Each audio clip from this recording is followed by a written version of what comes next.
Saudi लाया है नया वेतन सुरक्षा नियम। नमस्कार, स्वागत है आपका हमारे चैनल यूएई खबर पर। खबर शुरू करने से पहले जरूरी जानकारी आपको दे दें कि अगर आप सऊदी में फंस गए हैं, वहां पर नियोक्ता आपको छोड़ नहीं रहा है, आप अपने देश वापस लौटना चाहते हैं, तो ऐसे में आपको पता नहीं है कि आप क्या करें, तो बता दें कि आप घबराएं नहीं। नीचे दिए हुए कॉन्टैक्ट नंबर पे आप कॉन्टैक्ट कर सकते हैं। वहां से आपको जो जरूरी हेल्प है वो मिल जाएगी। कानूनी प्रक्रियाओं के तहत सारी कार्रवाई करके आपको महज 3 से 4 दिन के अंदर खरूज लगाकर वापस अपने देश सही सलामत पहुंचा दिया जाएगा। तो दिए गए नंबर पर आप संपर्क कर सकते हैं। सऊदी अरब ने अब एक नया वेतन सुरक्षा नियम लागू किया है ताकि कर्मचारियों को टाइम पर सैलरी मिल सके और कंपनियां अपनी मनमानी ना कर सके और मनमानी रुक सके। तो क्या कुछ बदला है, तो चलिए बताते हैं। तो देखिए, अब हर नौकरी का जो कॉन्ट्रैक्ट होगा वो किवा प्लेटफॉर्म पर नोटिकृत और कानूनी डॉक्यूमेंट्स के रूप में दर्ज रहेगा। इसका मतलब ये है कि अगर कंपनी समय पर वेतन नहीं देती है तो वो सिर्फ शिकायत नहीं बल्कि कानूनी उल्लंघन भी मानी जाएगी।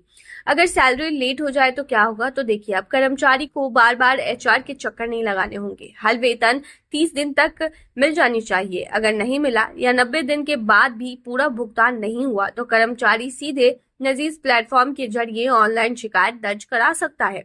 मंत्रालय की मदद प्रणाली अपने आप जांच कर लेगी, यानी कि आपको पे स्लिप या कागज दिखाने की जरूरत भी नहीं पड़ेगी। शिकायत दर्ज होने के बाद कंपनी के पास जवाब देने के लिए सिर्फ 5 दिन होंगे। तो इससे क्या फर्क पड़ेगा, तो बता दें, कर्मचारियों के लिए ये बहुत अच्छी चीज है। अब सैलरी मिलने में आपको देरी नहीं होगी, और देरी अगर होती है तो कार्रवाई का रास्ता सीधा साफ हो गया है।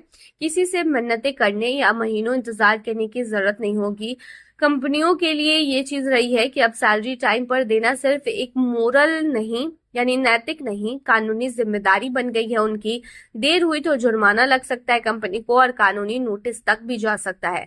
सिस्टम के लिए बता दें कि सब कुछ ऑनलाइन लिंक्ड है, कीवा, नजीज और मदद, जिससे ट्रांसपेरेंसी बढ़ेगी। तो पहले ज्यादातर कर्मचारी भरोसे या बोलचाल पर निर्भर रहते थे। अब हर अनुबंध कानूनी ताकत रखेगा। इससे न सिर्फ कर्मचारियों को राहत मिलेगी बल्कि अदालतों में चलने वाले झगड़े भी कम हो जाएंगे। अब सऊदी अरब में वेतन लेट आया तो कोई मामूली बात नहीं रही। कंपनियों को जिम्मेदार बनना होगा और कर्मचारियों को अब अपने हक के लिए किसी से लड़ना नहीं पड़ेगा। कानून खुद उनके साथ खड़ा है। तो आपको बता दें कि अब आपको टाइम पर सैलरी मिलेगी। इतना ही नहीं, अब सब कुछ जो है वो किवा प्लेटफॉर्म पर रहेगा, यानी कि अब सऊदी अरब ने शुरू किया है यूनिफाइड एम्प्लॉयमेंट कॉन्ट्रैक्ट विजन 2030 के तहत। और इस कॉन्ट्रैक्ट के तहत जितने भी कॉन्ट्रैक्ट बनाए जाएंगे वो सभी किवा प्लेटफॉर्म और नजीज पर पहले से रजिस्टर्ड होंगे। तो ऐसे में अगर आपको टाइम पर सैलरी नहीं मिलती है तो आप अपने नियोक्ता के खिलाफ कार्रवाई करवा सकते हैं। आपके नियोक्ता को जवाबदेही देनी पड़ेगी। इतना ही नहीं कि अब ऐसा है अगर आपके कॉन्ट्रैक्ट में कुछ और लिखा गया था, जैसे आपके कॉन्ट्रैक्ट में लिखा गया था कि आपको ड्राइवर के जॉब के लिए सऊदी अरब बुलाया गया है, लेकिन वहां जाने के बाद आपसे बकरी चढ़वाया जाता है, तो अब आप इसकी शिकायत दर्ज करा सकते हैं। उसके बाद आपके कफील के खिलाफ कार्रवाई की जाएगी कि आपसे दूसरा काम क्यों कराया जा रहा है। लेकिन सबसे मेन चीज जो आपको ध्यान देनी है वो ये है कि जब भी आप सऊदी अरब जाए तो प्लीज अपना कॉन्ट्रैक्ट पढ़े, क्योंकि अगर आपके कॉन्ट्रैक्ट में लिखा होगा बकरी चढ़ाने का काम और आप उस पर दस्तखत करके वहां पहुंच जाएंगे तो आप वहां पर फिर कुछ नहीं कर पाएंगे, आपको बकरी चढ़ाना ही पड़ेगा। तो प्लीज रिक्वेस्ट है आपसे कि अपने कॉन्ट्रैक्ट को जरूर पढ़े ताकि पता चल सके आपको कि आपकी सैलरी कितनी है, कितने टाइम पे सैलरी मिलेगी आपको, साथ ही में आपको एनुअल छुट्टी कितनी मिलेगी, यानी साल भर में कितनी छुट्टियां मिल रही है आपको, बीमार पड़ने पे कितनी छुट्टी मिलेगी, और साथ ही आपको पता चलेगा कि एग्जैक्टली में आपका काम क्या है। अगर आपको नहीं पढ़ने आता है तो आप किसी और से पढ़वाएं, लेकिन पढ़े जरूर। परदेश में टूटा एक और सपना। सऊदी हादसे में मारे गए यूपी के अमजद का शव लौटा घर। गांव में छाया मातम। यूपी के किठौर इलाके के ललियाना गांव में मंगलवार दोपहर मातम छा गया जब सऊदी अरब में सड़क हादसे में मारे गए 19 साल के अमजद का शव घर पहुंचा। करीब 15 दिन पहले अमजद की मौत सऊदी अरब के दमम शहर में हुई थी। आपको बता दें कि अमजद मौलाना अब्दुल जब्बार का बेटा था और फाल्कन ट्रांसपोर्ट कंपनी में टैंकर ड्राइवर के तौर पर काम करता था।